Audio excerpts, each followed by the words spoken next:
Allora Martina, come va? Tutto bene, tutto bene. Dall'ultima volta già mi sento un po' meglio, ho meno fastidi e procede meglio. Andiamo a lavorare sulla mobilità della colonna. Andiamo a dare un po' di mobilità in tutta la zona toracica.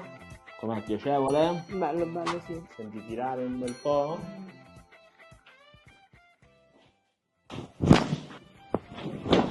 Appoggia.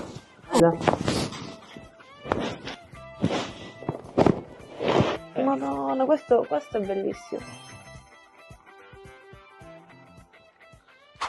Questo quando diventa caldo è bellissimo. Ok, andiamo a finire con un po' di stretching cervicale. Ok, perfetto. Allora, da quando vieni più spesso, come abbiamo ben visto, stai meglio, ti ho trovato meno contratte e meno blocchi, continua così, ogni mese, ogni mesetto, ogni 40 giorni. Ci vieni a vediamo trovarci. sempre. Va bene? Va bene, grazie. Alla prossima.